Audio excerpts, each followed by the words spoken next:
J'ai rien prévu. Attendez, on va voir ce que vous proposez, Thaïs, Léo des Philogènes, tout ça. On va commencer par Thaïs.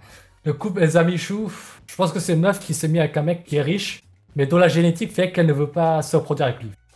Si je devais résumer en 10 secondes. L'observateur va faire un post 4 sur eux. C'est ce qu'il va dire en plus de ce que j'ai dit. Mais bon, lui, il pourra blablater sur 1 heure là-dessus. Est-ce qu'on se regarde une vidéo de Thaïs? On va garder elle de côté, on va voir ce qu'a fait Léo des Philogènes par exemple. Les femmes préfèrent-elles les hommes grands ou beaux? 4 habitudes qui te rendent moche. Punaise, les titres ont l'air intéressants, mais... On va pas faire Léo parce que sinon il va croire que je m'acharne sur lui. Même si les titres ont l'air très... tentants. On va voir Thaïs, ok? Vidéo de 8 minutes, comment devenir un homme charismatique et attirer les femmes. Ok, on va voir ça. Pour trouver une femme belle et fidèle avec qui fonder une famille, voilà comment s'y prennent beaucoup d'hommes célibataires. Ils vont à la salle pour transpirer tout seuls 10 heures par semaine, ils passent leur journée au bureau pour gagner de l'argent, mais ils finissent par se rendre compte qu'ils n'ont toujours personne avec qui le dépenser. Ils se forcent à sortir pour rencontrer du monde, mais à chaque fois, ils restent à faire le papier peint avec un verre à la main et rentrent seuls chez eux. À chaque fois, ça ne marche pas, mais ils ne comprennent pas pourquoi. Ils finissent par se dire « Je ne peux plus vivre comme ça, j'en ai marre, je veux que ça change. » Et ils ont raison. Alors oui, être musclé, riche si possible, et avoir une vie sociale, c'est important pour rencontrer une femme de qualité avec qui fonder une famille, ça aide. Mais ce n'est pas essentiel. Déjà en tant que femme, je peux vous dire que ce qui est le plus attirant chez un homme, ce n'est ni son compte en banque ni ses abdos visibles. Prenez Robert Pattinson, un des acteurs les plus beaux et les plus riches d'Hollywood. Il est devenu le fantasme de millions de femmes grâce au film Twilight. Ça ne l'a pas empêché de se faire tromper par Kristen Stewart, qui a préféré ce mec-là, qui déjà n'est pas très beau et qui en plus est un réalisateur de films très moyen. Vous voyez, être beau, très célèbre et très riche, c'est utile, mais ça ne fait pas tout. Il manque quelque chose et je vais vous dire ce que c'est. Oh finesse, elle a dit beaucoup de choses là. On peut déjà discuter là-dessus. Donc, Robert Pattinson. C'est un mec d'un point de vue beauté et niveau socio-économique fait partie du top 0,1% certainement. Et il se fait tromper par Kristen Stewart. Est-ce qu'elle est belle Kristen Stewart? On va voir sur Google une seconde. Clairement, c'est une très jolie meuf celle-là. Mais elle a un style féministe. C'est un peu comme Marion Séclin. Ce sont des meufs qui constitutionnellement sont très belles mais qui ont un style chelou. Bon, est-ce que c'est significatif, c'est pertinent de dire qu'un mec qui fait partie du top 1% d'un point de vue socio-économique, d'un point de vue beauté, se fasse tromper par une meuf qui elle aussi fait partie du top 1% en termes de beauté et de statut socio-économique? Moi je pense que le monde des outliers, des exceptions, on ne peut pas transposer ça au commun des mortels, quoi. Et elle a trompé avec qui d'ailleurs? Rupert Sanders. Bon, Rupert Sanders, peut-être qu'il est moins beau que Pattinson, mais je pense qu'il a un truc assez spécial. Je vous le mets en surbrillance là, je sais pas si vous voyez. Bon alors, Kristen Stewart, elle trompe un mec qui est millionnaire avec un autre mec millionnaire qui est grand en plus, mais peut-être moins beau. Donc, Kristen Stewart trompe un mec super beau gosse et riche pour un mec qui est quand même pas mal pour son âge d'un point de vue beauté, mais qui fait 6 cm de plus et qui est certainement encore plus riche. C'est pas comme s'il le trompait avec un mec qui gagne 3000 euros, vous voyez, et qui est charismatique, quoi. Elle reste toujours chez des millionnaires. Elle trompe un millionnaire pour un autre millionnaire, quoi. Est-ce que c'est pertinent? Ce cas de figure peut être transposé au commun des mortels? J'en suis pas sûr. 6 cm de plus, c'est un écart type en plus. Hein. C'est un écart type en plus. Hein. Voilà, quoi. Voilà, Kristen Stewart, on va dire qu'elle a préféré prendre un mec qui fait 1 ou 2 points de moins, mais qui a 6 cm de plus. Et qui peut-être encore plus riche puisqu'il est plus vieux. Un réalisateur encore plus vieux. Titi Fakir, dont richesse et taille, plus important que visage. Ça dépend d'où tu pars aussi. Je pense que ça dépend aussi des meufs. Hein. Mais je pense qu'il y a des meufs qui préfèrent Robert Pattinson. Mais aussi, qu'est-ce qu'on sait de Robert Pattinson? Si ça se trouve, c'est un mec qui a des défauts non visibles. Je ne sais pas. Peut-être qu'il a une petite bite, par exemple. On ne sait pas, en fait. Il faudra qu'on fasse avec les éléments qu'on a à disposition. Peut-être que ce mec-là, Rupert Sanders, peut-être qu'il a une super grosse bite. J'en sais rien, moi. Il y a plein d'éléments qu'on ne sait pas. Peut-être que Robert Pattinson a des défauts non visibles. Peut-être que Rupert Sanders a plein de qualités non visibles aussi, dont on n'a pas idée. Ils sont très riches, ils sont tous millionnaires, vous voyez. Ils sont tous millionnaires. Notre homme célibataire moyen, il n'arrive pas à trouver sa femme de haute valeur. Et même quand il réussit à avoir un rencard après des dizaines de tentatives sur les applis de rencontres, ça se passe bien, mais seulement au début. Après le premier rendez-vous, il reçoit un message de la fille qui lui dit qu'elle préfère qu'il reste ami et qu'elle ne recherche pas de relation pour le moment. Il se fait friendzoner à chaque fois. Si vous êtes un homme célibataire prêt à adopter un tournant dans votre vie pour rencontrer la femme avec qui vous trouverez à la fois la passion et la stabilité, restez jusqu'à la fin de cette vidéo. Je vais vous montrer une méthode simple en 3 étapes pour le faire, sans avoir à vous tuer à la salle, sans passer 12 heures par jour à travailler, et sans devoir vous forcer à sortir en boîte ou dans des bars bruyants et remplis de monde. Je m'appelle Thaïs Descuffon et j'aide les hommes à sortir du célibat imposé par le monde actuel. Toutes les semaines, j'explique à mes 430 000 abonnés la réalité des rapports hommes-femmes et de la psychologie féminine à l'époque du néo-féminisme anti-homme, de la solitude masculine de masse, et de la mort du mariage. Mais je ne me contente pas d'expliquer le monde aux jeunes hommes occidentaux, je les aide à changer leur situation. Inutile de dire que je suis désigné comme une ennemie des progressistes qui adorent m'attaquer dans les médias de gauche. Et tu sais quoi? Je les comprends, parce que moi, je ne répète pas les mêmes conseils dépassés et les mensonges actuels qu'on dit aux hommes. Ma devise ce n'est pas « reste toi-même », parce que si c'était un bon conseil, tu ne serais pas en train de regarder cette vidéo. Ma philosophie, c'est que pour devenir séduisant, les hommes doivent apprendre à devenir qui ils sont.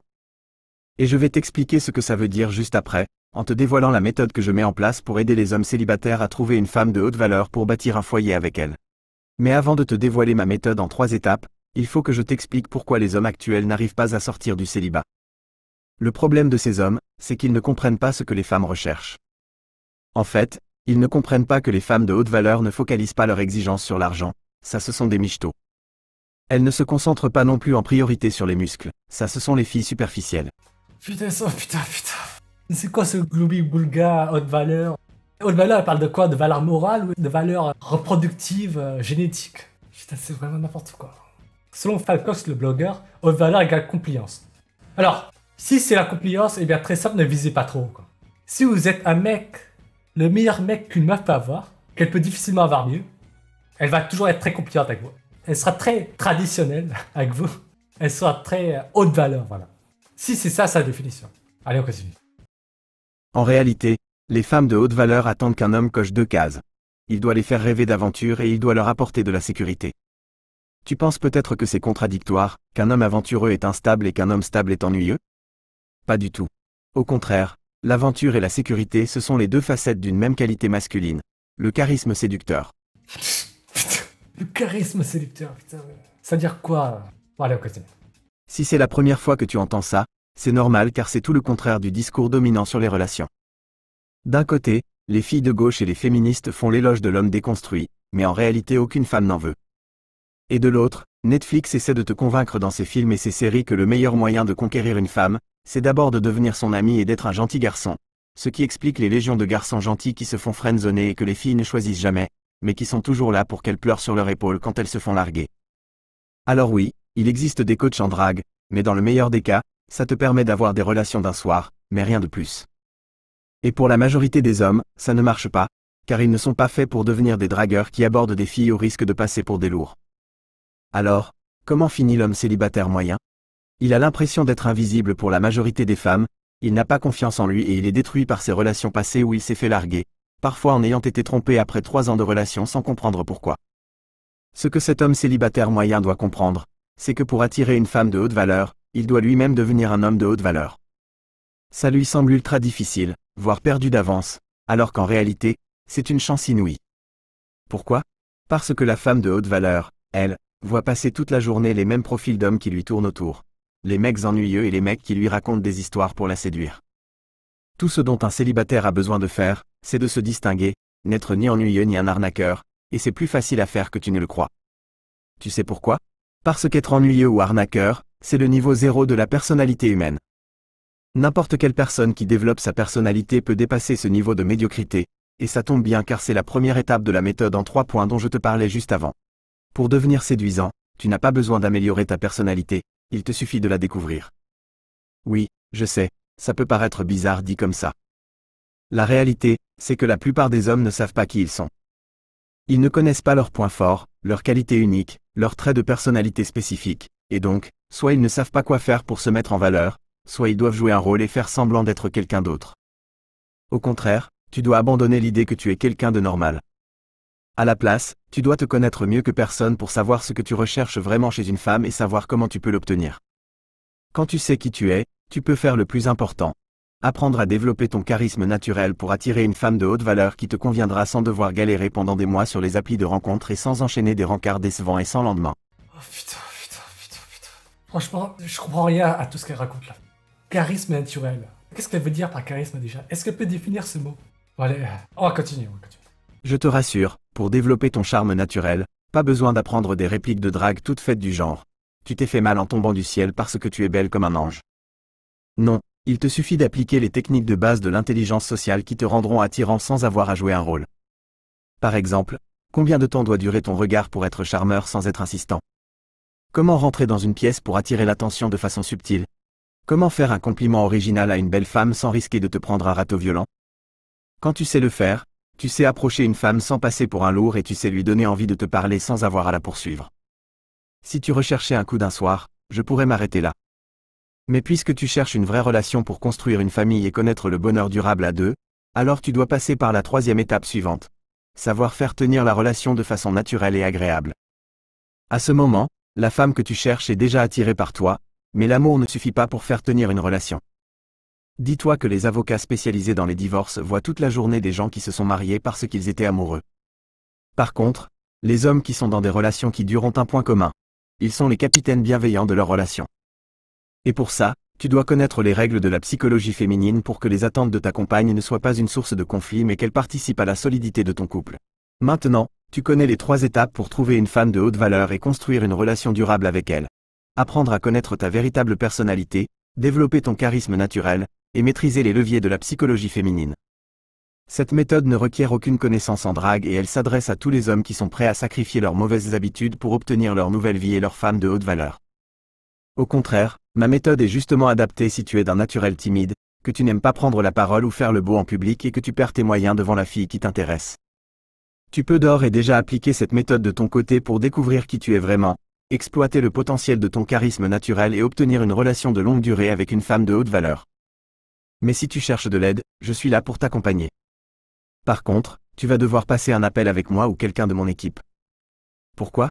Eh bien, parce que je veux m'assurer que tu es prêt à suivre mon accompagnement et à devenir l'acteur principal de ton changement.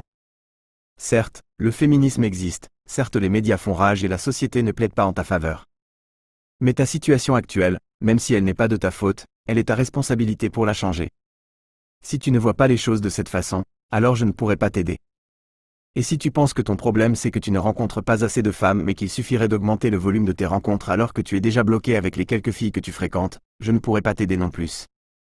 Mais si tu fais partie des hommes qui en ont marre de leur situation et qui veulent agir pour passer à autre chose, alors clique sur le bouton dessous pour prendre rendez-vous et passer un appel avec un membre de mon équipe.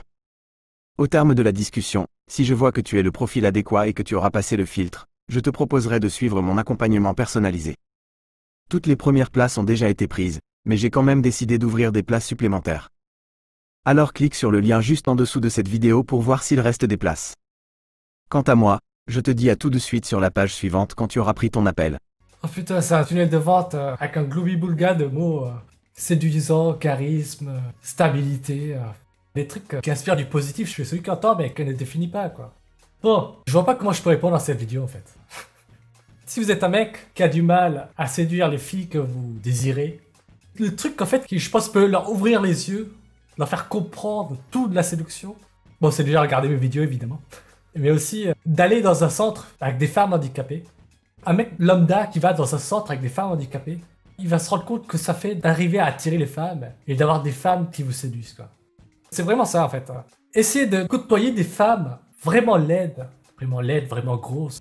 Et vous verrez que toutes ces conneries que vous racontent, les codes de séduction, la drague, le charisme, tout ça c'est surcoté quoi. Franchement, tout ça c'est surcoté quoi. Créez-vous aussi un profil d'un fake beau gosse sur Tinder et vous verrez à quel point les meufs vous draguent. Voilà quoi. Créez aussi un profil d'une meuf sur Tinder pour comprendre comment choisir une meuf, voilà, tout simplement, entre plusieurs mecs. Vous a dit quelle est la différence entre elle et les pick-up artists. Ça dépend quel pick-up artist, mais effectivement il y a une complexification des relations hommes-femmes pour faire valoriser un supposé savoir, effectivement. Son discours me fait penser à celui de Gardner, les 7 formes d'intelligence, genre on a tous un talent à exploiter, effectivement. Imaginez ce qui constitue une personne, ce qui détermine la valeur d'une personne, en dehors de la beauté, le capital socio-économique et la taille, il reste quoi? En dehors de ces 3 trucs, il reste quoi? Il reste la personnalité, comment vous interagissez avec les gens, mais clairement, à part si vous êtes en panique quand vous parlez aux gens, c'est clairement surcoté quoi.